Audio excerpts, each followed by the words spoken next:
কালকে কোন জায়গায় যেন বলছিল নারায়ণ তাকবীর, মানে মূর্খ মানুষ তো নারায়ণ বলছে মানে নারায়ণ তাকবীর। শব্দটা কি নারায়ণ তাকবীর না নারায়ে? নারায় মানে কি উঁচু হওয়া, তাকবীর কার? আল্লাহর তাকবীরকে উঁচু করা। আর আমরা এতদিন দেখতাম এই 54 বছরে আল্লাহর তাকবীরকে আরো নিচু করার জন্য চেষ্টা করেছি, বিভিন্ন রকমের তাকবীর উঁচু করার জন্য চেষ্টা চালিয়েছি। এই জয় বাংলা, এটা কি আল্লাহর দেওয়া তাকবীর? আর এই যে লিল্লাহে তাকবীর আল্লাহু আকবার, এটা কার দেওয়া? বনি ইসরাইলের ভেতরে আছে, সূরা বনি ইসরাইল। আমার মনে হয় মুসলমানদের এই আল্লাহু আকবার বাদে অন্য কোনো তাকবীর দেওয়াই ঠিক না। আপনি তাকবীর দেবেন কেন? জন্ম নেওয়ার পরেই তো আপনাকে এইটা আমি বলে দিয়েছিলাম যে আল্লাহু আকবার, আল্লাহর চাইতে বড় আর কেউ। যেদিন মরে চলে যাবেন ওই দিনও আমি বলবো যে আল্লাহু আকবার, আল্লাহর চাইতে বড় কিন্তু কেউ নেই। এবার যেখানে যাচ্ছ কবরে, ওই গর্তে ধরা খাবা, ফেরেশতা আসলেই বলবা আল্লাহু আকবার। আপনার প্রথমে জীবনের শেষে ছিল এইটা, আরে মাঝখানের 15-20 বছর 50 বছর আপনি যদি বলেন না আমি জয় বাংলা, হবে? এই ভুল যেন কেউ আর না করেন। মানুষকে মানুষের দাসত্ব থেকে মুক্ত করার জন্য, গোলামি থেকে মুক্ত করার জন্য যারা কর্মসূচি হাতে নেবে আপনি সেখানে থাকবেন। সেটা জামাত ইসলাম হোক, খেলাফত আন্দোলন হোক, আওয়ামী লীগ হোক, ওরা তো আর করবে না জীবনে। ওরা আরো নিজেদের দাস বানানোর জন্য চেষ্টা চালিয়েছে 15.5 বছর। কিভাবে দাস বানিয়ে রেখেছিল আমাদের দেখেছেন? মুখ ফুটে কথা বলবো, সে কথাও বলতে পারতাম না। এটা ভার্সিটিতে পড়ে 3rd ইয়ারে, ইমাম সাহেবের কাছে এসে বলছে, ইমাম সাহেব হুজুর আমি আল্লাহ রাসূল বিশ্বাস করি না, কিন্তু জুমার নামাজ পড়ি। আমার একটা মেয়ে বিশ্ববিদ্যালয়ে পড়ে, আপনি একটা শিবিরের কোন ভালো ছেলে একটু দেন তো, আমার মেয়েটাকে ইংরেজি পড়াবো। উনি বললেন আপনি আল্লাহ রাসূল বিশ্বাস করেন না, আন্দোলনও করেন, কমিউনিস্ট, আপনার মেয়েকে তো পড়াতে হলে এরকম জেনারেল কোন ছেলের কাছে পড়াতে পারেন, আপনি শিবিরের ছেলে খোঁজেন কেন? নেতা ডাক দিয়ে বলছে হুজুর আমার এতটুকু বিশ্বাস এই শিবিরের ছেলেদের প্রতি আছে যে মেয়েটাকে পড়াতে দিলে মেয়ে নিয়ে ভেগে যাবে না। অন্য কোন দলের ছেলে মেয়ের কাছে যদি পড়াতে দেই, কয়দিন পড়িয়ে আমার মেয়ে নিয়ে চলে যাবে।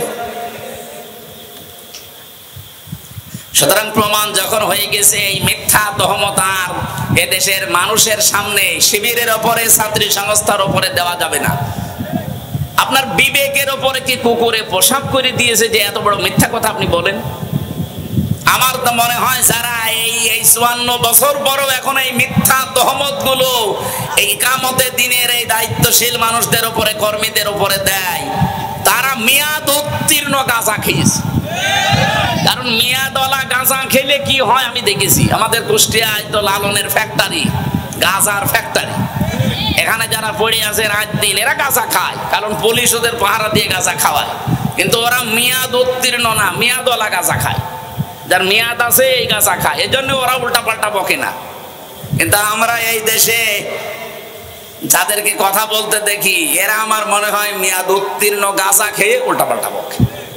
আদিজাতুল কুবরার পুরা জীবনী আমি পড়ে দেখেছি। জীবনে তিনি কোনোদিন 1 ওয়াক্ত নামাজ পড়েননি, একটা রোজা রাখেননি, জীবনে একদিন পর্দায়ও থাকেননি, একদিনের জন্য হজও করেননি, 1 টাকা যাকাতও দেননি। তারপরও আল্লাহ নিজে তাকে সালাম দিয়েছে এই পৃথিবীতে জীবিত অবস্থায়, এবং জান্নাতে ঘর বানিয়ে আল্লাহ তার জন্য পাঠিয়ে দিয়েছেন। একটাই মাত্র কারণ পেয়েছি তার পুরা জীবনী পড়ে, তিনি তার জীবনে কোনো দিন স্বামীর মনে 1 সেকেন্ডের জন্য দুঃখ দেননি। এখানে যারা স্বামী আছেন মিথ্যা কথা বলবেন না, আল্লাহর দিকে তাকিয়ে বলেন তো জীবনে একদিনও কোনোদিন 1 সেকেন্ডের জন্য আপনার স্ত্রী আপনাকে দুঃখ দেয়নি, কষ্ট দেয়নি? এরকম একজন স্বামী হাত তোলেন তো।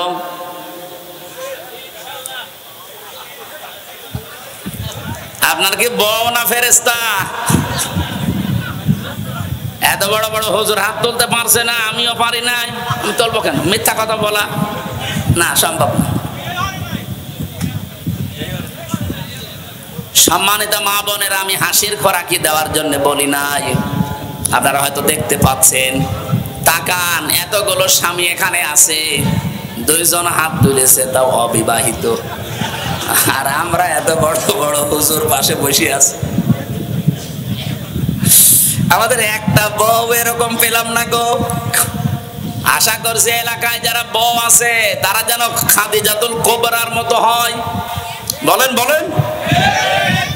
প্রশ্ন আসতে পারে, উনি নামাজ পড়লো না, রোজা রাখলো না, হজ করলো না, পর্দায় থাকলো না, জান্নাত পেয়ে গেল কি করে? কারণ এই বিধানগুলো নাযিল হয়েছিল সব তার ইন্তেকালের পরে, এই জন্য উনি পড়তে পারেন নাই। সম্মানিত মা বোনেরা, আপনি নামাজ পড়েন, রোজা করেন, কালো বোরকা পরেন, আমি নিষেধ করছি না, মাস্ট বি করেন, কিন্তু পারিবারিক জীবনে স্বামীকে তার নিকট আত্মীয় স্বজনের হক আদায়ের জন্য সাহায্য করেন। আল্লাহ রাব্বুল আলামিন বলেন, লা উকসিমু বিহাযাল বালাদ, আমি কসম করছি এই পবিত্র মক্কা নগরীর, ওয়া আনতা হিল্লুম বিহাযাল বালাদ, হে নবী আপনি এই নগরীর বৈধ নাগরিক। কথা বুঝতেছেন? আমাদেরকে অবৈধ বানাতে, এই জমিন থেকে বিদায় দেওয়ার জন্য অবৈধভাবে বহু কাজ এই 54 বছরে করা হয়েছে। আমাদের নাকি পাপই মুক্ত হয় না। আমাদের সাথে বহু মানুষ এই পাপী ছিল, তাদেরকে কিছুই বলা হয় না। আপনি রাজাকারের তালিকা দেখবেন, মাত্র 37 জন নাম আছে বাংলাদেশ জামাত ইসলামের, তাও 13 জন মরে গেছে। আর অন্যান্য দলের কারো 1060 জন, কারো 882 জন, কারো 600 জন, তাদের কোনো অপরাধ নেই। এমনকি ইসলামপন্থী দল এই দেশে যত আছে কারো সমস্যা না। যত রকমের সমস্যা আমরা দেখেছি 54 বছরে একামতে দিনের যারা দায়িত্বে আছে তাদের। ওই জামানায়ও বিভিন্ন রকমের ইবাদত বন্দেগী বিভিন্ন ধর্মে চলতো, কিন্তু কারো কোনো সমস্যা ছিল না। সমস্যা ছিল শুধুমাত্র মুহাম্মাদুর রাসূলুল্লাহর। আমার তো মনে হচ্ছে 1500 বছর পর ওই জামানায় যারা আবু জেহেল, আবু লাহাব বাসায় বাঁচিল, এ জামানায় এখনো তাদের প্রেতার দ্বারা আবার ফিরে এসেছে। কয়েকদিন আগে একজন বক্তব্য দিচ্ছিল, একজন দায়িত্বশীল, বলছে বাংলাদেশ ইসলামী ছাত্র শিবির 1971 সালে রক কেটেছে, 1991 সালে রক কেটেছে, এমনকি এখনো কাটার চেষ্টায় আছে, কিন্তু পারছে না আমাদের কারণে। এই কথাটা যে ডাহা মিথ্যা কথা, এর প্রমাণ হচ্ছে ওর প্রথম কথাটাই। 1971 সালে শিবির বলে বাংলাদেশে কিছু ছিল? এর জন্ম হয়েছে 1977 সালে 6 ফেব্রুয়ারি। এক কথা বলে না কেন? আপনি এই যে কথা শুরুই করলেন মিথ্যা দিয়ে। এই 54 বছরে যা করেছেন ইসলামের বিরুদ্ধে সবগুলো এরকম মিথ্যা ছিল।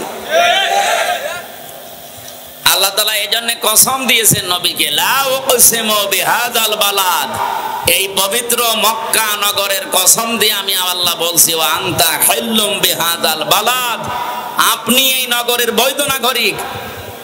এই আয়াতটা যেহেতু এখনো কোরআনে আছে, এটা নবী এখন নেই, এই আয়াতের কি কোনো কাজ নেই? বলেন। নবীজির মতো যারা ভূমিকা পালন করবে, উনি কিছু ভূমিকার কথা বলছিলেন না? যে আল্লাযী আরসালা রাসূলাহু বিল হুদা ওয়া দীনিল হাক্কি লিইয়ুযহিরাহু আলাদ দীনি কুল্লিহি ওয়ালাউ কারিহাল মুশরিকুন ওয়া কাফা বিল্লাহি শাহিদা। এই ভেঙে গেছে।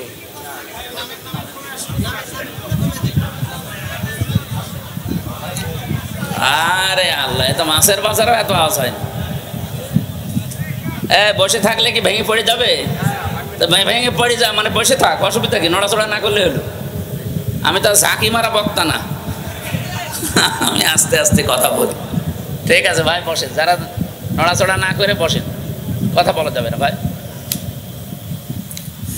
সিরাজগঞ্জবাসী, আমরা এই আয়াত থেকে বাস্তবতায় যেহেতু নবীজি এখন নেই, নবীজির অনুসরণ ঠিক ওইভাবে যারা করতে চায়, মান ক্বারাআল কুরআনা ফাস্তাযহারাহু ফাহাল্লা হালালাহু ওয়া হাররামা হারামাহু আদখালাহুল্লাহুল জান্নাহ। বিশ্বনবী জানিয়েছেন যে ব্যক্তি কোরআন পড়ে, এইদিকে তাকান, কি করতেছেন ওইদিকে, এই এদিকে তাকান, কথা বলা যাবে না, দাঁড়িয়ে থাক, বসে থাক, যেভাবে থাক, দরকার শুয়ে পড়ুক, কথা বলা যাবে না। হাদিস ছিল যে ব্যক্তি কোরআন পড়ে আর কোরআনকে ইজহার করার চেষ্টা করে। ইজহার মানে আমরা ওই নুন সাকিন মিম সাকিনের কায়দায় পড়েছিলাম, ইজহার মানে স্পষ্ট করা না, এখানে ইজহার মানে বিজয় করা। যে উদ্দেশ্য দিয়ে রাসূলুল্লাহকে আল্লাহ পাঠিয়েছিলেন, লিইয়ুযহিরাহু আলাদ-দীনি কুল্লি, যত ধর্ম আছে, দিন আছে, জীবন ব্যবস্থা হিসেবে মানুষ মেনে চলে, সব কিছুর উপরে যেন আপনি ইসলামকে, দিনকে ইজহার করতে পারেন, মানে বিজয় করতে পারেন। রাসূলুল্লাহর ওই কাজ এখন যদি কেউ হাতে নেয়, ১৫০০ বছর আগে মক্কায় যেমন রাসূলুল্লাহকে অবৈধ ঘোষণা দিয়েছিল, এ বাংলাদেশেও আবু জেহেল মার্কা লোক যারা আছে তারা রাসূলুল্লাহর এই উম্মতদেরকে অবৈধই বলে, এখনো বলতেছে।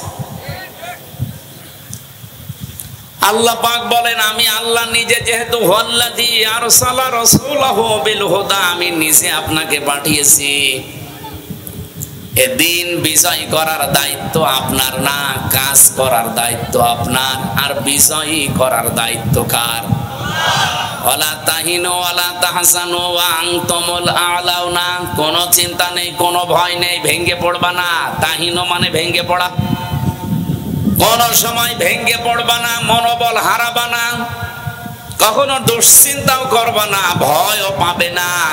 ওয়া আনতুমুল আ'লাউনা শব্দ ছিল ওয়া আনতুম আ'লাউনা, আল্লাহ আ'লাউনার আগে আলিফ লাম দিয়েছেন। আরবি গ্রামারের নিয়ম অনুযায়ী যদি নাকেরা কোন সময় মারিফা হয়ে যায়, তাহলে ইফিদুল হাসরা, হাসরের ফায়দা দেয়, বাংলা অর্থ দাঁড়ায় ওয়ানতুমুল আ'লাউনা, তোমরাই বিজয়ী হবে।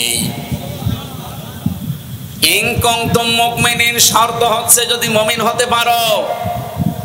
সিরাজগঞ্জবাসী, তাহলে বিজয় দেওয়ার মালিক একচ্ছত্র ভাবে কার? মুমিন হওয়ার মালিক কে? হ্যাঁ, আল্লাহ মুমিন হবে, আল্লাহ তো মুমিন আছে।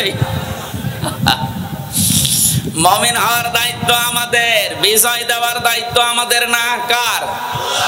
এই জন্যই জমিনে আমরা কাজ করে যাব বৈধভাবে।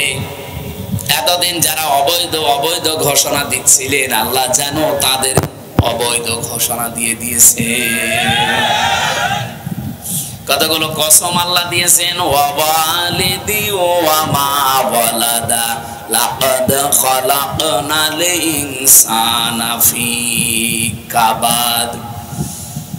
আল্লাহ বলেন যে জন্ম দেয় এবং যাকে জন্ম দেওয়া হয় তাদেরও কসম দিলাম। এখানে আদম এবং আদমের সন্তানরা উদ্দেশ্য। অবশ্যই আমি আল্লাহ মানুষকে কষ্টের পরে কষ্ট সহ্য করার জন্য বানিয়েছি। এই 54 বছরে আমরা বহু কষ্ট করেছি বিভিন্ন লাইনে, প্রকাশ্যে গোপনে, কিন্তু এখন যে পরিবেশটা আল্লাহ তৈরি করে দিয়েছে, আমাদের কষ্টটা আরো বাড়াতে হবে। কারণ আমাদেরকে আল্লাহ বানিয়েছে এই কষ্ট করার জন্য। আজকে যে কষ্ট করছেন, বলেন তো এই কষ্টটা কি নিজের স্বার্থে না ইসলামের স্বার্থে?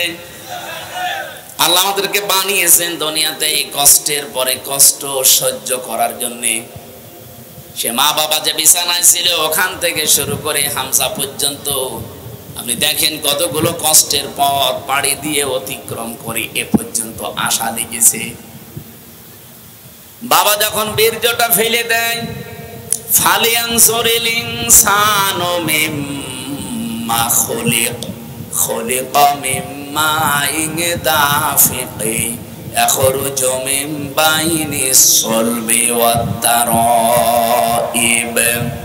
মানুষ কি নজর করে দেখে না কি জিনিস দিয়ে তাকে বানালাম? বাবার স্ফলিঙ্গ দিয়ে দ্রুত গতিতে বের হয়ে যায় যে পানিটা, আল্লাহ এখানে সলোমন 1 বচন দিয়েছেন, আর তার ওয়াইফ দিয়েছেন বহু বচন। সলোমন বলা হয় পুরুষের লজ্জাস্থানকে, তার ওয়াইফ বলা হয় মেয়েদের লজ্জাস্থানকে। বলেন তো, সন্তান জন্ম দিতে দুনিয়াতে শুধু বাবাই লাগে, মায়ের কোনো ভূমিকা নেই? আল্লাহ বাবার নামটা আগে দিয়েছেন, কিন্তু দিয়েছেন 1 বচন। মায়ের বেলায় দিয়েছেন বহু বচন, কিন্তু পরে দিয়েছেন। একটু খেয়াল করার বিষয় এখানে, বাবার এই বীর্যটা যখন মায়ের রেহেমের ভেতরে যাবে, বিজ্ঞান এখন দেখতে পাচ্ছে 1 ফোঁটা বীর্য দিয়ে 40 লাখ মানুষ বানানো সম্ভব। ওখান থেকে কষ্ট করা আরম্ভ, প্রতিযোগিতা আরম্ভ হয়েছে। মায়ের এই বারারি মাকিন, যেটা সুরক্ষিত স্থান, এ পর্যন্ত যেতে অনেকেই দেওয়ালের সাথে ধাক্কা লেগে পড়ে গেছে। ওই জায়গা পর্যন্ত শুধু আমি, উনি আপনারা পর্যন্ত পৌঁছিয়েছিলাম। আমাদের বহু সহচর, বহু ভাই বোন, আমাদের সাথী যারা আসতে পারে নাই, এই যে কষ্টটা সহ্য করা আরম্ভ করেছেন, এখান থেকে পর্যন্ত শেষ না। মায়ের পেটে পর্যন্ত আসা, এরপরে দুনিয়াতে মায়ের যে কষ্টগুলো, তার ওয়াইফের ব্যাখ্যায় আমি দেখেছি একটা মা বহু বচন দেওয়ার কারণই হচ্ছে আল্লাহ বাবার চাইতে কমপক্ষে 3 গুণ বেশি কষ্ট সহ্য করে।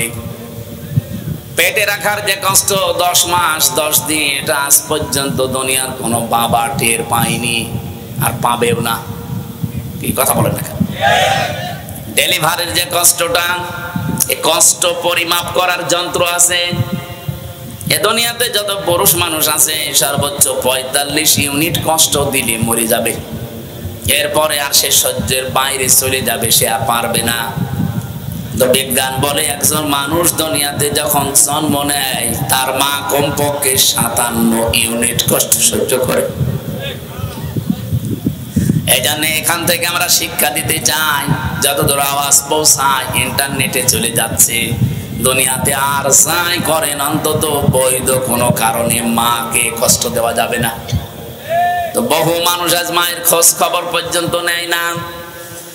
নামাজ পড়া যেমন ফরজ, মা বাবার খেদমত করা ফরজ, কোনো পার্থক্য নেই। নামাজও আল্লাহর হুকুম, মা বাবার খেদমত করো, এইটাও কার হুকুম? যেন এই জায়গায় যেন ছাড় না দেন, একটু খেয়াল করে রাখবেন। 3 নম্বরে, কমপক্ষে 2 বছর আমাদেরকে যে দুধ খাওয়িয়েছে, এটা কোনো বাবা আজ পর্যন্ত পারে নাই, আর পারবেও না। এ দায়িত্বটা পালন করেছে কে? এটা কষ্ট সহ্য করতে করতে আপনাকে মায়ের পেটে বহন করা, ডেলিভারির কষ্ট সহ্য করা, 2 বছর দুধ খাওয়ানো, এরপরে তিলে তিলে আজ 33 বছর পর্যন্ত হামজাকে বানিয়েছে। আল্লাহ বলেন, লাকাদ খালাকনাল ইনসানা ফি কাবাদ, অবশ্যই আমি মানুষকে কষ্টের পরে কষ্ট সহ্য করতে করতে এ পর্যন্ত নিয়ে এসেছি। এই জন্য আমাদের জীবনে স্ট্রাগল যাবে, কষ্ট সহ্য করা লাগবে, দুঃখ বেদনা যাতনা আসতেই থাকবে, টিকে থাকা লাগবে। কারণ আল্লাহ বানিয়েছে আমাদেরকে এইভাবে, সেই জন্মের শুরু থেকে এ পর্যন্ত এখনো কষ্টে আছি, মরণ পর্যন্ত আসতেই থাকবে। এগুলো বলতে বলতে আল্লাহ কিছু নিয়ামতের কথা স্মরণ করিয়েছেন। আলাম নাজআল লাহু আইনাইন ওয়া লিসানা ওয়া শাফাতাইন ওয়া হাদাইনাহুন নাজদাইন। আল্লাহ বলেন, আমি কি তাকে 2টা চোখ দেইনি, তাকে জিহ্বা দেইনি যেটা দিয়ে সে কথা বলে, তাকে আমি 2টা রাস্তা দেখিয়েছি, ভালো এবং মন্দ। ফালাকতাহা মালা আকাবাতা ওয়া মা আদরাকা মালা আকাবা, কিন্তু সে গিরিপথ পাড়ি দিতে রাজি না। এই যে ভালো আর মন্দ, নাজদাইন, 2টা পথ আল্লাহ আমাদেরকে দেখিয়েছেন। এই 2টা পথ পাড়ি দেওয়ার মাধ্যমে আল্লাহর বানানো জান্নাত, যেটা বাংলাদেশ জামাতে ইসলামের কর্মসূচিতে আছে, আমরা আকবা পাড়ি দিতে চাই। এই গিরিপথ অনেকে আসতে চান না, বলে না ও ঝামেলা। আল্লাহ বলেন, ওমা আদরাকা মাল আকাবা, আপনি কি জানেন আকবা কি? এই গিরিপথটা কি? এ দুর্গম গিরিপথ পাড়ি দিতে চায় না মানুষ, অথচ এইটার মাধ্যমে আমি মানুষের জীবনের কল্যাণ লুকিয়ে রেখেছি। উলাইকা সাহাবুল মাইমানা, এরাই হচ্ছে সৌভাগ্যশালী। আমরা কোরআন থেকে আজকে যেহেতু বাস্তব কিছু নিতে এসেছি, এদেশে এখন ৭৩টা দল কাজ করছে বিভিন্ন লাইনে রাজনৈতিক ভাবে। আমি সবার উদ্দেশ্যে বলছি, এই দেশে আমার দৃষ্টিতে কোরআনের আয়াত অনুযায়ী শুধু একটা দল আমি দেখি, তারা এখানে 5টা কর্মসূচি আছে, এগুলো তারা হাতে নিয়েছে। বাকি কোন দলের কর্মসূচির ভেতরে 5টা আমরা পাই না। বলেন তো, কোরআনে বর্ণিত যারা এ দল মানবেন না, কোরআনের বাইরে যারা তাদের মানবেন? আল্লাহ বলেন তারা তো এই গিরিপথ দুর্গম, এই কঠিন পথ পাড়ি দিতে রাজি হয় না। হেনবে আপনি কি জানেন এ পথটা কি? এ পথের প্রথম কাজ হচ্ছে ফাক্কু রাকাবা। ফাক্কুন মানে মুক্তি দেওয়া, রাকাবা মানে দাস। এই আয়াতটা ১৫০০ বছর আগে নাজিল হওয়া। ওই সময় মানুষ বেচা কিনা চলতো, দাস মানুষকে দাস বানিয়ে রাখতো। এখন যেহেতু এই সিস্টেম বাংলাদেশে নেই, তাহলে আয়াতের ব্যাখ্যা এখন কি করবেন? তাফসীরে ফি জিলালিল কোরআন সাইয়্যিদ কুতুব রাহমাতুল্লাহ আলাইহি লিখেছেন, এই আয়াতের আধুনিক ব্যাখ্যা যদি এখন কেউ করতে চায়, ওই ১৫০০ বছর আগের কাহিনী টেনে আনলে হবে না, বাস্তব কিছু কথা এখান থেকে বের করা লাগবে। যারা সফল হতে চায়, এই দেশকে যারা সফলতার স্বর্ণ শিখরে পৌঁছাতে চায়, তাদের প্রথম কর্মসূচি এইটা হওয়া লাগবে, ফাক্কু রাকাবা। তারা মানুষকে দাসত্ব মুক্ত করার জন্য কাজ করবে। এখানে মানুষকে মানুষের দাসত্ব থেকে, মানুষের গোলামি থেকে মুক্ত করে আল্লাহর দাস বানানোর জন্য, আল্লাহর গোলাম বানানোর জন্য যেই দলের লোকেরা কর্মসূচি হাতে নিয়েছে তারা সফল, এ ঘোষণাকার। কিন্তু এই লাইনে মানুষ আসতে চায় না। আল্লাহ নিজে বলছেন ফালাকতাহামাল আকাবা, তারা এই গিরিপথ পাড়ি দিতে রাজি না। কিন্তু বাংলাদেশে 18 কোটি মানুষের ভেতরে এখন অনেকে এই গিরিপথ পাড়ি দেওয়ার জন্য অলরেডি তারা রেডি হয়ে গেছে। আগস্টের 5 তারিখের আগেও আমি এদেশের একটা জরিপ পড়েছিলাম, মাত্র 100 জনের 15 জন মানুষ বলতো যে আমরা এদেশে ইসলাম চাই। অথচ এখন চলছে জুন মাসের কত, আজকে 17 না 20 তারিখ, 17 তারিখের একটা রিপোর্ট পেয়েছিলাম। এই দেশে এখন 100 জনের 77 জন মানুষ চাচ্ছে দেশে ইসলাম চলে আসুক। গোবিন্দ পরামানিক হিন্দু মহাজোটের মহাসচিব, এই লোকটা পর্যন্ত 17 তারিখে লাইভ করেছে যে এই দেশে ইসলাম যদি কায়েম হয়, বিশেষ করে জামাত ইসলামী বাংলাদেশ যদি রাষ্ট্রীয় ক্ষমতায় যায়, আমরা সবচাইতে বেশি নিরাপদে থাকতে পারব। হিন্দু মানুষ বোঝে, আর আপনি এখনো বোঝেন না। আপনি বুঝবেন কি করে? এই ঠিক আছে,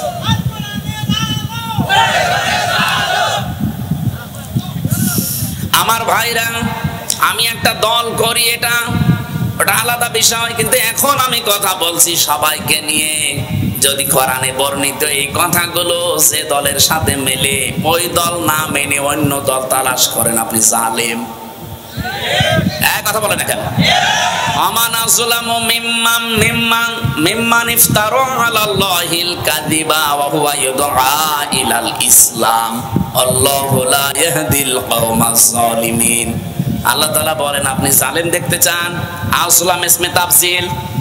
এ পৃথিবীর সবচাইতে বড় জালেম ওই লোকটা যাকে ইসলামের দিকে ডাকা হয় কিন্তু সে মিথ্যা আরোপ করে, উল্টাপাল্টা কথা দোষ লাগিয়ে সে চলে যেতে চায় অন্যদিকে। আল্লাহ বলেন, এরকম জালেমদেরকে আমি হেদায়েত দেই না। এ কথাটা কত শক্ত কথা আপনি চিন্তা করেন। আমি সেই কুষ্টিয়া থেকে সিরাজগঞ্জ পর্যন্ত এসেছি আমার দাদার দিকে, আমার বাবার দিকে ডাকার জন্য না, এখনকে আমার নিজের দিকেও ডাকি না। আমি আপনাকে ডাক দিচ্ছি ইসলামের দিকে, যে ইসলামে বর্ণিত এই 5টা কর্মসূচি যদি আপনি পালন করতে পারেন, উলাইকা আসহাবুল মাইমানা, আপনি সৌভাগ্যশালী, আপনি সফল। আমরা তো এই দেশকে সুখী সমৃদ্ধি বাংলাদেশ বানাতে চাই না, চাই না? বলেন বলেন। শুধু বড় বড় বক্তব্য দিয়ে শেষ করে দিলে হবে? এই কর্মসূচিগুলো হাতে নেওয়া লাগবে। আর আমরা ৭৩টা দলের ভেতরে দেখতে পাচ্ছি এই কর্মসূচি বাংলাদেশ জামাত ইসলামীর হাতে আছে। তারা মানুষকে মানুষের তৈরি করা আইন থেকে আল্লাহর আইনের দিকে ডাকে। এক কথা বলেন না কেন? আপনি দেখেন তারা মানুষকে আল্লাহর তৈরি করা আইন পৃথিবীতে কায়েম করার জন্য চেষ্টা চালাচ্ছে। আপনি যেন মানুষ হয়ে মানুষের গোলামি না করেন, মানুষ হয়ে মানুষের দাসত্ব না করেন। আমরা এই কথাই বলি। আমরা কি কেউ বলেছি যে আমির হামজার ইবাদত করো? বলেন বলেন। আব্দুস সামাদ ভাই বলছিলেন না, নবীদের প্রথম কাজই এটা ছিল, ওয়ালাকাদ বাআসনা ফি কুল্লি উম্মাতির রাসূলা আনি ইবুদুল্লাহা ওয়াজতানিবুত তাগুত। প্রত্যেকটি জাতির কাছে আল্লাহ রাসূল পাঠিয়েছেন, তাদের প্রথম কাজ ছিল, বলেছিল আল্লাহর ইবাদত করো আর তাগুতকে ছেড়ে দাও। কারণ আমরা তাগুতের দাস হতে চাই না। আমরা দাস যদি হতেই হয় কার? এমনকি আমরা কোনো পীরেরও দাস না, কোনো হুজুরেরও দাস না। আমরা দাস গোলাম কার? যদি কি অনেক মানুষ বাংলাদেশে যদিও এই লাইনে না, এগুলো চট্টগ্রাম বিভাগে আছে, ওরা অনেকেই বুঝে হোক না বুঝে হোক বলে আমি অমুক পীরের গোলাম। না, আমরা তো রাসূলুল্লাহর গোলাম না, আমরা রাসূলুল্লাহর উম্মত। কিন্তু আমরা গোলাম একমাত্র কার? যারা মানুষকে মানুষের গোলামি দাসত্ব থেকে মুক্ত করার জন্য আজ বাংলাদেশে চেষ্টা চালাচ্ছে, আল্লাহর কসম তারাই এই জমিনের বৈধ নাগরিক। অথচ তাদেরকে এতদিন অবৈধ অবৈধ অবৈধ বলে খালি জিকির করা হতো। এই ৫৪ বছরে তাদের কাজই তো এইটা, কি করে মানুষ মানুষের গোলামি থেকে মুক্ত হয়ে আল্লাহর গোলাম হতে পারে। আপনি বলেন, মিথ্যা কথা বলবেন না, সত্য কথা বলেন তো। মাওলানা সাজ্জাদ আবুল আলা মওদুদী রহমাতুল্লাহ আলাইহি থেকে শুরু করে এই দেশে এখন যিনি আছেন ডক্টর শফিকুর রহমান হাফিজাহুল্লাহ পর্যন্ত একটা মানুষও কোনোদিন বলেছে যে আপনারা আমার ইবাদত করেন, আমার কথা মেনে চলেন। ওনারা কথা বললেই কোরআনের রেফারেন্স নিয়ে আসে, হাদিসের রেফারেন্স নিয়ে আসে। এই জন্য আমাদের উচিত হবে কোরআন শুধু পড়ে শেষ করে দেওয়া না, কোরআনকে আজ ইজহার করার সময় এসেছে। মান কোরআন কোরআনা ফাস্তাজহারাহু, যে ব্যক্তি কোরআন পড়ে আর কোরআনকে ইজহার করা বিজয় করার জন্য চেষ্টা চালায়। আর দেশে যেহেতু জামাত ইসলামী এই কাজটা হাতে নিয়েছে, চেষ্টা চালাচ্ছে, কোনদিন তারা বলে না যে আমরা জামাতের প্রতিষ্ঠা চাই, আমরা জামাতের বিজয় করতে চাই। তারা বলেছে আমরা কোরআনের প্রতিষ্ঠা চাই। কথা যদি কোরআনের হাদিসের সাথে মিলিয়ে যায়, আমি বাদ দেব কি করে? কিছু মানুষ আন্দাজে আসলেই বলে যে হুজুর আসলেই শুধু টেনে কথা বলে। আল্লাহর কসম আমি টেনে বলি না, বলতে গেলে এদের দিকে চলে যায়। কারণ এদের সাথেই তো মেলে, আপনার সাথে তো মেলে না। বাংলাদেশে জামাত ইসলামী থেকে 18 জন এমপি হয়েছিল, 1 টাকা দুর্নীতি তাদের জীবনে পাওয়া যায়নি। 2 জন মন্ত্রী ছিল, 4 আনা দুর্নীতি পাওয়া যায়নি। 2 শতাধিক উপজেলা চেয়ারম্যান ছিল, একটাও দুর্নীতি পাওয়া যায়নি। 280 জন উপজেলা ভাইস চেয়ারম্যান ছিল, 1 টাকা দুর্নীতি নেই। 1052 জনের উপরে প্রায় চেয়ারম্যান ছিল ইউনিয়নের, একটাও দুর্নীতি পাওয়া যায়নি। আমি বাংলাদেশ জামাত ইসলামের সাতক্ষীরার এক চেয়ারম্যান দেখেছি, দিনের বেলায় বিকাল বেলা ইউনিয়নের দায়িত্ব সকাল 10টা থেকে 4টা পর্যন্ত পালন করার পর 4টা থেকে রাত 8টা পর্যন্ত বাজারে তরকারি বিক্রি করত। বাংলাদেশে একটা চেয়ারম্যান দেখান তো আপনি। 1052 জনের উপরে তারা ইউনিয়ন চেয়ারম্যান উপহার দিয়েছে। দেশে 1টা টাকা তারা দুর্নীতি করেনি। মেম্বার ইউনিয়নের এটা তো কয়েক হাজার উপহার দিয়েছে, মেম্বার পর্যন্ত তারা দুর্নীতি করেনি। তার মানে দেশের মানুষ এখন প্রমাণ পেয়ে গেছে এই দেশ দুর্নীতি মুক্ত করার জন্য একটাই দল আছে, জামাত ইসলামী বাংলাদেশ। আপনার এটা খারাপ লাগতে পারে, এটা হক কথা, আমি বলবোই। আপনি যদি প্রমাণ করতে পারেন না করেছি, আপনি বলেন, আমি আজকেই বাদ দিয়ে দেব। কোরআনের প্রতিষ্ঠা চায় তারা কেন? ফাহাল্লা হালালাহু ওয়া হারামা হারামাহু। কোরআন প্রতিষ্ঠিত হলে হালালকে হালাল জেনে আপনি মানতে পারবেন, আর হারামকে হারাম জেনে ছেড়ে দিতে পারবেন। আর 54 বছরে দেশে কোরআন প্রতিষ্ঠিত নেই, কোরআন বিজয় নেই। এই জন্য 92% মুসলমান থাকার পরেও আমরা হালালকে হালাল মানতে পারি না, জানার পরও মানতে পারি না, এমনকি হারামকে হারাম জানার পরও ছেড়ে দিতে পারি না। সে পরিবেশ বাংলাদেশে নেই। বলে না কেন?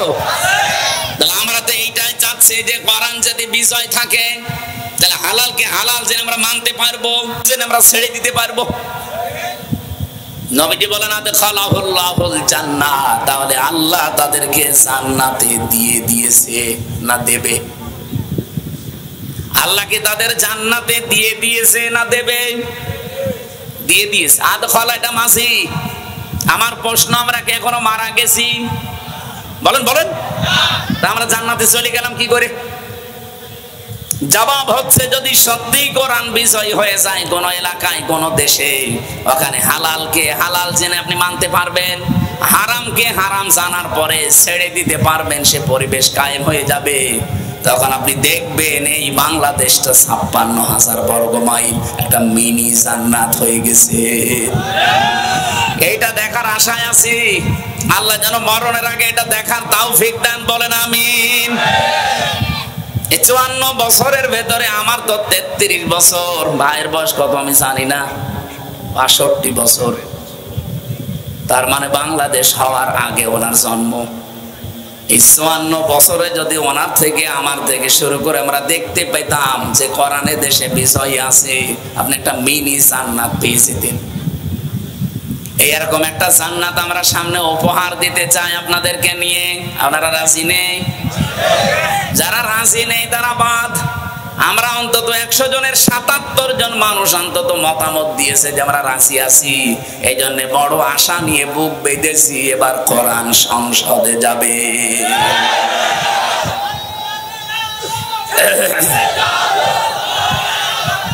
এই কথা বলতে দিন, ঠিক আছে?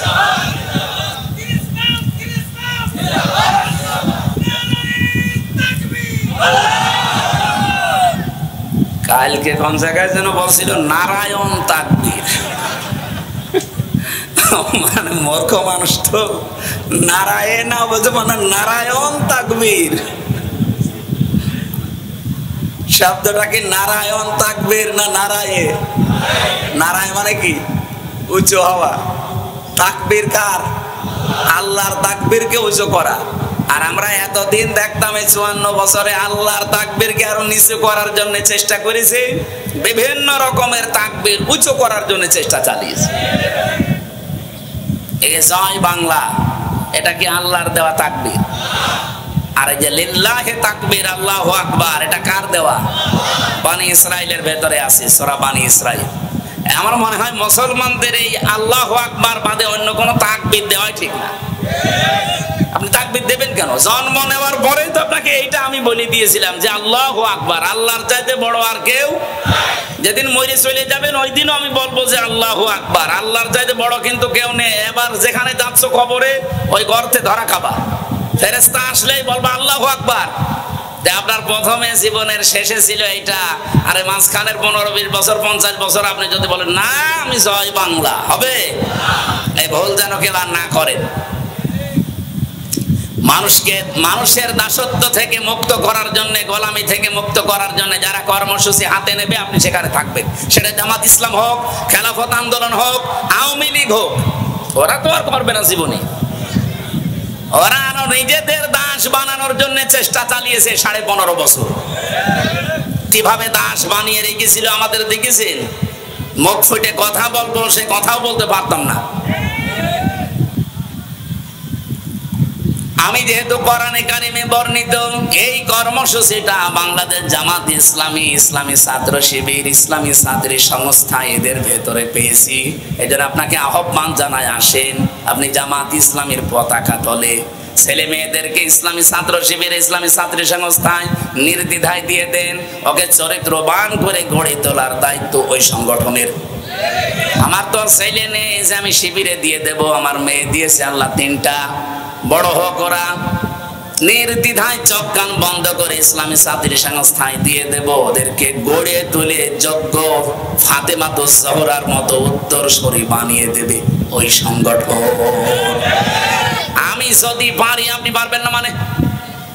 আপনার চাইতে তো আমি একেবারে কম বুঝি না। দেশ বিদেশ ঘোরার বহু অভিজ্ঞতা আমার আছে, আমি দেখতে পেয়েছি। এজন্য আহ্বান জানাবো, আপনারাও নির্দ্বিধায় দিয়ে দেবেন, নয়তো দেখবেন বড় হয়ে আপনার ওই সন্তান আপনাকে আবার বৃদ্ধাশ্রমে দিয়ে আসবে। যারা ওলট পালট কথা, সে 71 সাল থেকে আমাদের নামে সালাম যে আমরা 71 সালেও রক কেটেছি। বলেন তো এই রক কাটার দোষ যাদের উপর দিয়েছেন ইসলামী ছাত্র শিবির, সত্যি যারা মন থেকে করে, লোক দেখানোর জন্য না, যারা মন থেকে করে, এই মানুষগুলো বাংলাদেশে কোন বৃদ্ধাশ্রমে তাদের মা বাবাকে রেখে এসেছে প্রমাণ দিতে পারবেন? বলেন। আর আমি নিজে দেখেছি, বিশ্ববিদ্যালয়ে ক্লাস চলছে, শিক্ষককে জোতা দিয়ে পিটাচ্ছে ছাত্র, মাস্টার্সে পড়ে, বলছে বাংলায়, বলছে আমি তো ওটা বলতে পারছি না, যে তোরে মেরেই ফেলবো। শিক্ষক বলছে বাবা তুই আমারে ছেড়ে দে, আমি আর জীবনে ক্লাস নেব না। না, বাংলাটা আর বললাম না, যে তোরে মেরেই ফেলবো। আমি এই চোখে এইটাও দেখেছি, শিক্ষক অজু করছে, ছাত্র পায়ে পানি ঢেলে দিচ্ছে, বয়স মাত্র 6-7 বছর হবে, এখনো কায়দা শেষও করেনি, আলিফ বা তা আসা শুরু করেছে, 5-7 দিন হয়তো মাদ্রাসায় গিয়েছে। এটাও ছাত্র, ওইটাও ছাত্র। এটা মানুষ হচ্ছে কোরআনের টাচ লাগার কারণে, আর ওটা অলরেডি জানোয়ার হয়ে গেছে। এই কথা বলেন না কেন? আপনার ছেলে মেয়েকে ইসলামী ছাত্র শিবির, ইসলামী ছাত্রী সংস্থা বাদ দিয়ে যেখানে দেবেন, সেখানে জীবনে কোরআন পড়াবে, হাদিস পড়াবে, নামাজ পড়াবে, রোজা রাখাবে? কোন আশায় দেবেন সেখানে? এই জন্যই তো সমস্ত জায়গায় দিলে দেখি ওরা নেয় ঠিক, কিন্তু কয়দিন পরেই নল হাতে তুলে দেয়। কত মানুষকে দেখেছি বিশ্ববিদ্যালয়ে রাতের বেলা লাল পানি খেয়ে ঘুমিয়েছে, আবার সকাল বেলা আমি নিজে দেখেছি এটা, সকাল বেলা আবার ওঠার পরে মদ দিয়ে কুলি করছে জাহাঙ্গীরনগরে। আমি প্রথম 1 বছর ছিলাম ওখানে, এই দৃশ্যগুলো দেখে ওই জন্য ওখানে আর পড়ি নাই, চলে এসেছিলাম কুষ্টিয়া ভার্সিটিতে। এই ছিল দেশের অবস্থা অন্যান্য জায়গায়, অথচ এই কঠিন অবস্থায় ইসলামী ছাত্র শিবিরকে আজ পর্যন্ত কেউ এ দোষ দিতে পারে নাই যে তারা মদ খায়, এমনকি তারা বিড়ি খায়, এ দোষও নেই। আছে? তারা একটাই চেষ্টা চালাচ্ছে, আপনার ছেলেকে, আপনার মেয়েকে মানুষের মতো মানুষ এবং দক্ষ, সূক্ষ্ম যেভাবে গড়ে তোলা দরকার, নাগরিক হিসাবে এই দেশের বৈধ নাগরিক, সেভাবে গড়ে তুলতেছে। আপনার বিবেকের উপরে ছেড়ে দিলাম, আপনার যা ভালো লাগে তাই করেন। এক মাওলানা আমারে বলছিল যে এক কমিউনিস্ট পার্টির নেতা আল্লাহ বিশ্বাস করে না, রাসূলুল্লাহ বিশ্বাস করে না, মেয়েটা ভার্সিটিতে পড়ে 3rd ইয়ারে, ইমাম সাহেবের কাছে এসে বলছে, ইমাম সাহেব হুজুর আমি আল্লাহ রাসূল বিশ্বাস করি না, কিন্তু জুমার নামাজ পড়ি। আমার একটা মেয়ে বিশ্ববিদ্যালয়ে পড়ে, আপনি একটা শিবিরের কোন ভালো ছেলে একটু দেন তো, আমার মেয়েটাকে ইংরেজি পড়াবো। উনি বললেন আপনি আল্লাহ রাসূল বিশ্বাস করেন না, আন্দোলনও করেন, কমিউনিস্ট, আপনার মেয়েকে তো পড়াতে হলে এরকম জেনারেল কোন ছেলের কাছে পড়াতে পারেন, আপনি শিবিরের ছেলে খোঁজেন কেন? নেতা ডাক দিয়ে বলছে হুজুর আমার এতটুকু বিশ্বাস এই শিবিরের ছেলেদের প্রতি আছে যে মেয়েটাকে পড়াতে দিলে মেয়ে নিয়ে ভেগে যাবে না। অন্য কোন দলের ছেলে মেয়ের কাছে যদি পড়াতে দেই, কয়দিন পড়িয়ে আমার মেয়ে নিয়ে চলে যাবে। সুতরাং প্রমাণ যখন হয়ে গেছে এই মিথ্যা তহমত আর এদেশের মানুষের সামনে শিবিরের উপরে, ছাত্রী সংস্থার উপরে দেওয়া যাবে না। আপনার বিবেকের উপরে কি কুকুরে পোশাক করে দিয়েছে যে এত বড় মিথ্যা কথা আপনি বলেন? আমার তো মনে হয় যারা এই 54 বছর পরও এখন এই মিথ্যা তহমত গুলো এই কিয়ামতের দিনের এই দায়িত্বশীল মানুষদের উপরে, কর্মীদের উপরে দেয়, তারা মেয়াদ উত্তীর্ণ গাঁজা খেয়েছে। কারণ মেয়াদওয়ালা গাঁজা খেলে কি হয় আমি দেখেছি, আমাদের কুষ্টিয়ায় তো লালনের ফ্যাক্টরি, গাঁজার ফ্যাক্টরি, এখানে যারা পড়ে আছে রাত দিন এরা গাঁজা খায়, কারণ পুলিশ ওদের পাহারা দিয়ে গাঁজা খাওয়ায়। কিন্তু ওরা মেয়াদ উত্তীর্ণ না, মেয়াদওয়ালা গাঁজা খায়। যার মেয়াদ আছে এই গাঁজা খায়, এই জন্য ওরা উল্টা পাল্টা বকে না। কিন্তু আমরা এই দেশে যাদেরকে কথা বলতে দেখি এরা আমার মনে হয় মেয়াদ উত্তীর্ণ গাঁজা খেয়ে উল্টা পাল্টা বকে। তাছাড়া মেয়াদওয়ালা গাঁজা খেলে তো এত মিথ্যা কথা তাদের মুখ দিয়ে আসার কথা না। লালনের মাজারে যারা পড়ে আছে ওরা কথা বলে না, ওরা চুপ করে পড়ে আছে। আমার কথা আর ইঙ্গিত বুঝতে পেরেছেন? আমাদের সব দলের উচিত এই কর্মসূচি হাতে নেওয়া, যে আমরা সবাই আল্লাহর বান্দা, মানুষকে মানুষের দাসত্ব থেকে, গোলামি থেকে মুক্ত করে আল্লাহর দাস বানাতে চাই। এই কর্মসূচি বাংলাদেশে যেই দলে আছে আপনাকে আহ্বান জানায় সেই দলে যোগ দিন। এই কথা বলেন না কেন? আল্লাহ পাক বলেন অথবা তারা দুর্ভিক্ষের দিনে, দুর্ভিক্ষের সময় যারা এই মানুষের কাছে এগিয়ে যায়। আপনি বলেন তো আগস্টের আগের কথা বাদ, আগস্টের 5 তারিখের পরে এই সুযোগটা যখন আল্লাহ আমাদেরকে হাতে দিয়েছেন, এই 73টা দলের ভেতরে এই একটা দল শুধু দুর্ভিক্ষের সময় মানুষের কাছে এগিয়ে যায়। তারপরেও তাদের টাকা পয়সা সেরকম নেই, সংসার চলে না। ওই ফেনীতে, ওই কুড়িগ্রামে, ওই নেত্রকোনায় মানুষগুলো ডুবে যাচ্ছিল। আমিরে জামাত ডাক্তার শফিকুর রহমান এত পানির ভেতরে নেমে গিয়ে মানুষের দুর্ভিক্ষের সময় খাবার পৌঁছিয়ে দিয়েছে। এটাকে আমি মিথ্যা কথা বলছি কেন? রাজনৈতিক দলে আর দল নেই দেশে, কাউকে তো যেতে দেখলাম না। আরে ভাই, কোরআনের সাথে মিলে যাচ্ছে এটা, আর আপনি বলেন কথা বললে শুধু ওদের নাম, তো ওদের সাথে মেলে, আপনার সাথে মেলে না। আপনি তো জান না আপনার টাকা ব্যাংকে ছাতা পড়ে যাচ্ছে। ফেনী এবং কুড়িগ্রামে বন্যার সময় যদি আপনি নিজের ব্যাংকে 50 কোটি টাকা আছে, 5 কোটি টাকা তুলে ওখানে দিয়ে আসতে পারতেন, আমার মনে হয় এলাকার মানুষের মন আপনি জয় করে ফেলতেন। আপনি তো তা করেন না। আরো বাবা শাহজালাল, কুত্তা বিড়াল সব হালাল করে নিয়েছেন। আগস্টের 5 তারিখের পর থেকে অনেক মানুষ আমার মনে হয় তাদের চরিত্রই হয়ে গেছে কি করে খাবো, কি করে নেব। আনানাসিন রাদিয়াল্লাহু আন আবি যাররিন রাদিয়াল্লাহু তাআলা আনহু قال قال النبي صلى الله عليه وسلم من ادعى ما ليس له فليس منا وليتبوأ مقعده من النار। নবীজি বলেন ওই লোকটা, এদিকে তাকান, যেই জিনিস আপনার না ওইটা যদি আপনি দাবি করে নিজের আয়ত্তে নিয়ে নেন, দুইটা ক্ষতি আপনার ওই দিন থেকে আরম্ভ। 1 নম্বরে ফালাইসা মিন্না, আপনি ওই দিন থেকে আর নবীর উম্মত নেই। বুঝেছেন? যেই জিনিস আপনার না ওইটা যদি আপনি নিজের দায়িত্ব নিয়ে নেন, জোর করে, জবরদস্তি করে, দখল করে, যেভাবেই হোক, আপনি কিন্তু ওই দিন থেকে আর নবীর উম্মত নেই, আপনি অন্য কারো উম্মত হয়ে গেছেন। বলেন নবীর উম্মত যদি কেউ না থাকে সে হয় ইহুদি, খ্রিস্টান, বৌদ্ধ, মুশরিক। বলেন বলেন।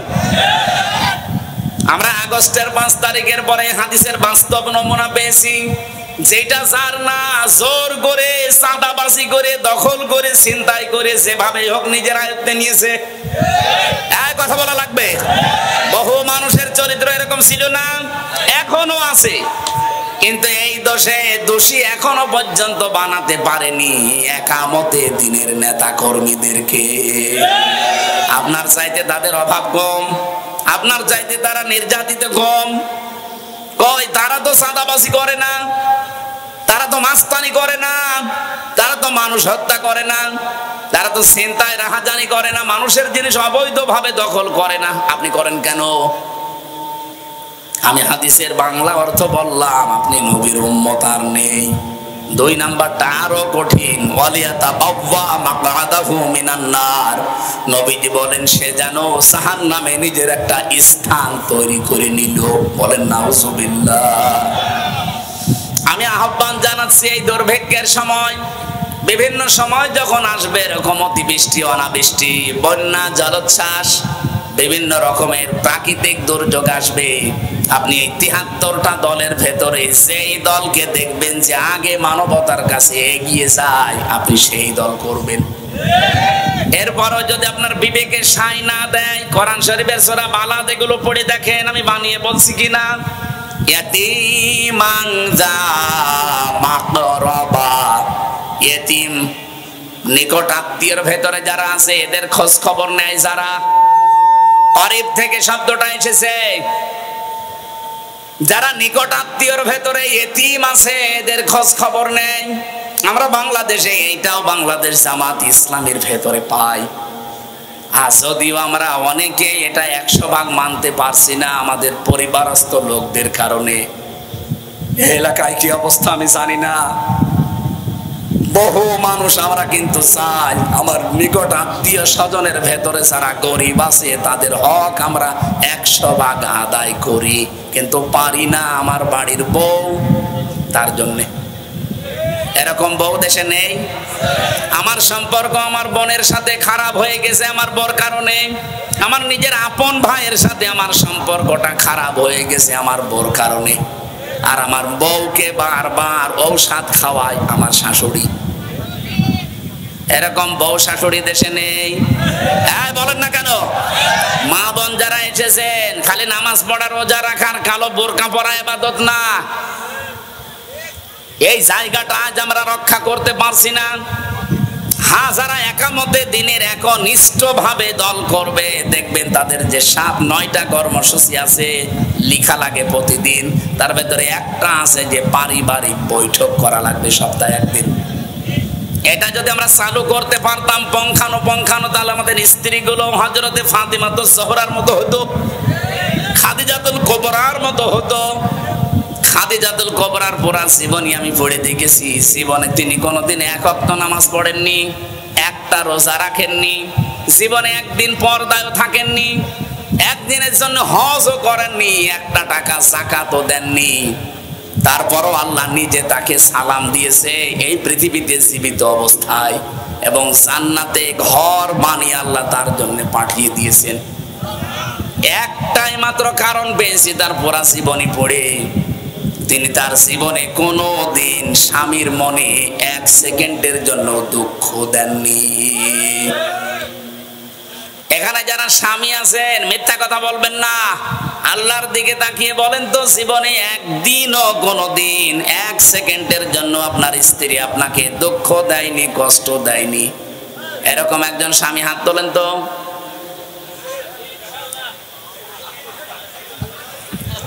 আপনার কি বউ না ফেরেশতা? এত বড় বড় হুজুর হাত তুলতে পারছে না, আমিও পারি না, আমি তুলবো কেন? মিথ্যা কথা বলা না, সম্ভব না। সম্মানিত মা বোনেরা, আমি হাসির খোরাকি দেওয়ার জন্য বলি নাই, আপনারা হয়তো দেখতে পাচ্ছেন। তাকান, এতগুলো স্বামী এখানে আছে, 2 জন হাত তুলেছে, তাও অবিবাহিত। আর আমরা এত বড় বড় হুজুর পাশে বসে আছি, আমাদের একটা বউ এরকম পেলাম না গো। আশা করছি এলাকায় যারা বউ আছে তারা যেন খাদিজাতুল কুবরার মতো হয়। বলেন বলেন। প্রশ্ন আসতে পারে, উনি নামাজ পড়লো না, রোজা রাখলো না, হজ করলো না, পর্দায় থাকলো না, জান্নাত পেয়ে গেল কি করে? কারণ এই বিধানগুলো নাযিল হয়েছিল সব তার ইন্তেকালের পরে, এই জন্য উনি পড়তে পারেন নাই। সম্মানিত মা বোনেরা, আপনি নামাজ পড়েন, রোজা করেন, কালো বোরকা পরেন, আমি নিষেধ করছি না, মাস্ট বি করেন, কিন্তু পারিবারিক জীবনে স্বামীকে তার নিকট আত্মীয় স্বজনের হক আদায়ের জন্য সাহায্য করেন। নবীজি বলেন, কোন স্ত্রী যদি চায় যে আমার স্বামী আরো বেশি দিন বেঁচে থাক, আমার স্বামীর সম্মান মর্যাদা আরো বেড়ে যাক, তার সন্তানাদি সম্পদ আদি দুনিয়ায় আরো বাড়তে থাক, ওই মহিলার উচিত সে যেন স্বামীকে বারবার বলে, স্বামী যা করো করো, নিকট আত্মীয় স্বজনের হক আদায় করো, অন্তত রক্তের সম্পর্কগুলো ঠিক রাখো। নিজের আত্মীয় স্বজন রক্তের ভেতরে যারা এতিম অসহায় আছে, এই মানুষগুলোর খোঁজ খবর নেওয়া লাগবে। আর এইটাও আমার মনে হচ্ছে বাংলাদেশ জামাত ইসলামী এগিয়ে। অন্য দলের লোক আপনি দেখান যে এগিয়ে আছে, আমি সেখানে যোগ দেব, আমি পাইনি, এটার ভেতরে পেয়েছি, এই জন্য দিয়েছি। 4 নম্বরে আল্লাহ বলেন,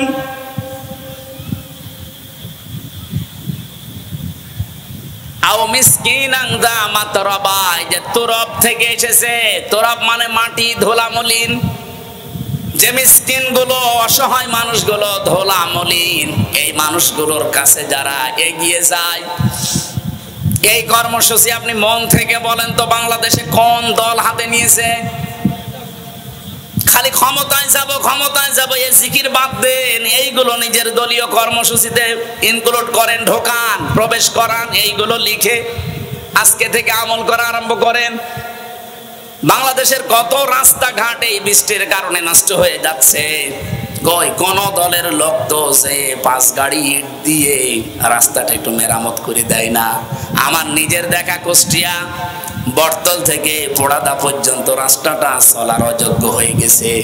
বাংলাদেশ জামাত ইসলামীর যতগুলো ইউনিট আছে সব সদস্যরা মিলে 10 টাকা, 20 টাকা, 50 টাকা কালেকশন করে ওই টাকা দিয়ে ইট কিনে নিজেরা রাস্তা বানিয়ে দিচ্ছে।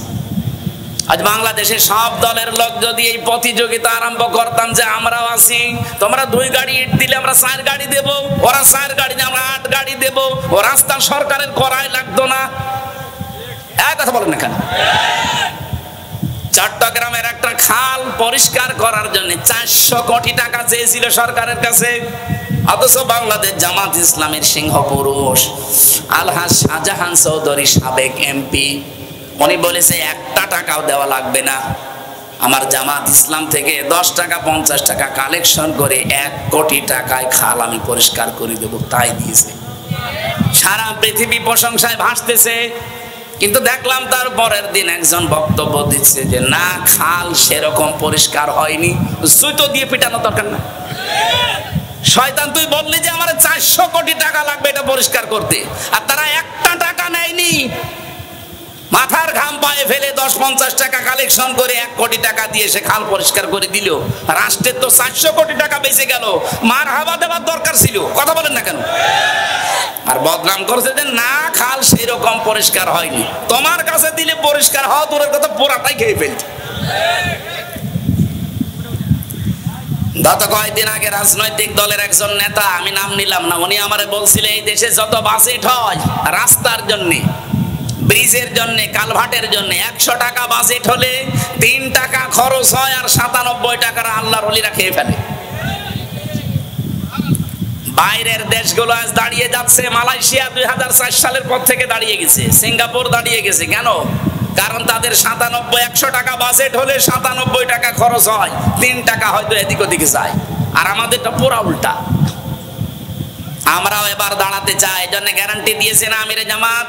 300 এমপির নাম যদি ঘোষণা দেয়, উনি 296 জনের ঘোষণা দিয়েছে, এখনো 4 জন বাকি আছে, দিয়ে দেবে। এই 300 জনের ভেতরে যারা এমপি হবে বাংলাদেশ জামাত ইসলামী থেকে, 100 টাকা নিয়ে যদি এমপি হয়, 5 বছর পরে 1 টাকা তার বাড়বে না, আরো কমবে। এই কথা বলেন না কেন? আমার মনে হয় বাংলাদেশে আরো যারা আছে রাজনৈতিক দল, এই ঘোষণা যদি দেয় যে আমার দল থেকেও যদি এমপি হয়, মন্ত্রী হয়, 5 বছর পর 1 টাকা বাড়বে না, আরো 10 টাকা কমে যাবে, ও এমপি দাঁড়াবে না। কারণ বলবে এই ঝামেলা এসে আমি করবো কি? আমি এই লাইনে আসবোই তো মারিং কাটিং করার জন্য। এটাই যদি আমি করতে না পারি তো ছাতা করে করবো কি? আমি সুবহানাল্লাহ আলহামদুলিল্লাহ জিকির করে জান্নাতে চলে যাই। এটা আমাদের উদ্দেশ্য এইটা না। আল্লাহর কসম, আমি আল্লাহকে হাজির নাজির করে বলছি, আমারও ঘোষণা দিয়েছে কুষ্টিয়ার সদর থেকে নমিনি। জীবনে আমি কোনোদিন কল্পনা করার স্বপ্নেও দেখি নাই। অথচ হঠাৎ করে দায়িত্বটা মাথার উপরে। মানুষ তো একটু ট্রাই করার জন্য মেম্বারে দাঁড়ায়, চেয়ারম্যানে দাঁড়ায়, উপজেলা ভাইস চেয়ারম্যানে দাঁড়ায়, এরপরে উপজেলা চেয়ারম্যানে দাঁড়ায়, এরপরে মেয়রে দাঁড়ায়, এরপরে তো এমপি। কিছুই জীবনে জানি না, একবারে দাঁড় করিয়েছে এমপিতে।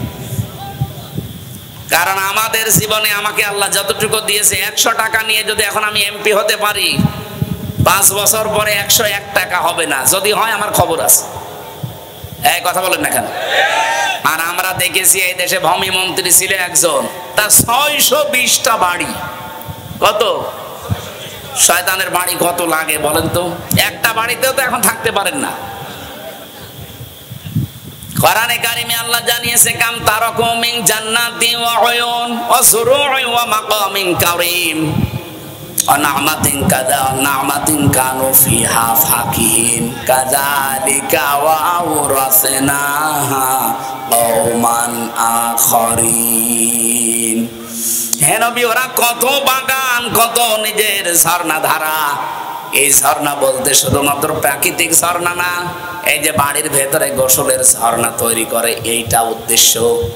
এই ঝর্ণা এবং তাদের অট্টালিকা, সুন্দর সুন্দর বাড়ি, বাগান, প্রাসাদ গুলো ছেড়ে দিয়ে তারা যে সমস্ত জিনিস নিয়ে আনন্দে থাকতো, ওইগুলো ছেড়ে দিয়ে তারা পালিয়ে গেছে। এগুলোর আমি উত্তরাধিকারী বানিয়েছি অন্য কাউকে। ফামা বাকাত আলাইহিমুস সামাউ ওয়াল আরদ ওমা কানু মুনসারিন। আকাশ আর জমিনে এমন কেউ নেই, ওরা দুনিয়া থেকে বিদায় নিলে কান্নাকাটি করে না। ওদের জন্য আকাশেও কেউ কাঁদে না, জমিনেও কেউ কাঁদে না, ইন্না লিল্লাহ কেউ পড়ে না, ওদেরকে ছাড়ও দেওয়া হয় না। কত মানুষ চলে গেল। আমার কুষ্টিয়ার হানিফ সাহেবের বাড়ি এখন শ্মশান হয়ে গেছে। এখান থেকেও যদি এখন কেউ শিক্ষা না নেয়, শিক্ষা দেওয়ার জন্য আবার কি জিবরাইল আসবে?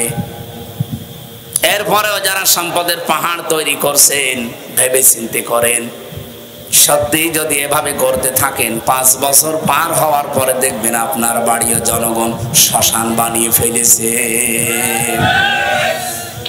কোরআনে কারিমে আল্লাহ আমাদের সতর্কবাণী দিয়েছেন, ফাকতি আযাবিরুল কওমিল্লাযিনা যালামু। সূরা আনআম 7 নম্বর পারা, এটা 12 নম্বর পৃষ্ঠার 4 নম্বর লাইনের 45 নম্বর আয়াতের প্রথম অংশে আছে। আল্লাহ বলেন, জালেমদের শিকড় কাটা হয়ে গেছে। কেটেছে কে? এই আপনি আলেম। ফাকতিয়া, এটা মজহুল, এর ফাইল জানা নেই, এর কর্তা কে কেউ জানে না। আল্লাহ বলেন, জালেমদের বাড়ি ঘর, তাদের শিকড় সব কেটে শেষ, কিন্তু কেটেছে কে কেউ জানে না।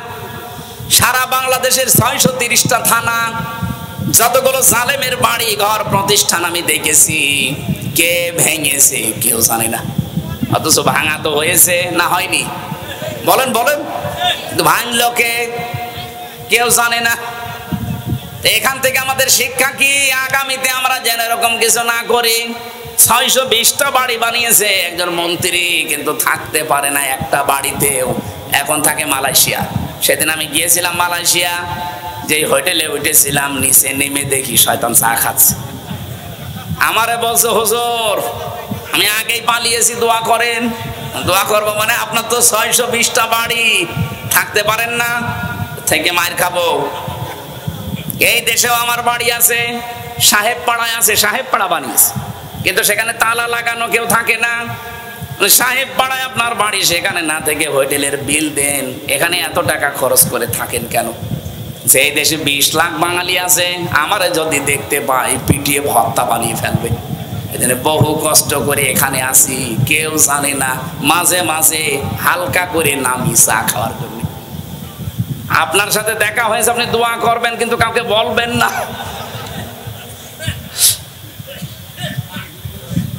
620টা বাড়ি, একটাতেও থাকতে পারেন না। এতিম মিসকিন অসহায়, বিশেষ করে সামাজিক উন্নয়নমূলক কর্মকাণ্ডে যারা এগিয়ে আছে, আপনি তাদের কাছে যাবেন। এ ঘোষণা দিচ্ছে কে? আর জোরে বলেন। সুম্মা কানা মিনাল্লাযীনা আমানু ওয়া তাওয়াসাউ বিস-সাবরি ওয়া তাওয়াসাউ বিল মারহামা। রব্বুল আলামিন বলেন, এরপরে যারা ঈমান আনবে, ধৈর্য ধারণ করবে এবং একে অন্যকে রহমের সুপারিশ, রহম করার জন্য যারা একে অন্যকে উপদেশ দান করবে, এই মানুষগুলোর সামনে হবে সফল, সৌভাগ্যশালী। আল্লাহ কোরআনে বর্ণিত এই কাজগুলো আমাদের জীবনে যেন একটার পর একটা এনে দেন, বলেন আমিন। এজন্য ঈমান আনার পরে এখন কিন্তু ধৈর্য আর সহ্য করার সময় আসতেছে। বড় কঠিন সময় আমাদের সামনে পার হবে। আমরা রহম দিল হওয়ার জন্য একে অন্যকে উপদেশ দিয়ে টিকে থাকার চেষ্টা চালাবো। দুনিয়ার জীবন যেহেতু ফাইনাল না, এটা শেষ হয়ে যাবে একদিন। আমাদের আসল টার্গেট যেটা আখেরাত, এই দুনিয়ার কাজ দিয়ে আমাদের আখেরাত যেন আমরা তৈরি করে নিতে পারি। এখন যেহেতু আর 5-6 মিনিট আছে এশার নামাজে, আপনারা নামাজ পড়েন। এরপরে রাত 9:30 10টার একটা কথা আছে, কোন জায়গায় যেন, সিরাজগঞ্জ শহরে। আমরা এখন কোন জায়গায় আমি আছি জানি না, আমাকে একজন দাওয়াত দিল। আমরা আবার আসবো আগামীতে ইনশাআল্লাহ। আজকে তো আপনারা কতক্ষণ দাঁড়িয়ে থাকবেন? আল্লাহুম্মা আমিন। লা ইলাহা ইল্লা আনতা সুবহানাকা ইন্নী কুনতু মিনাস সালিমিন।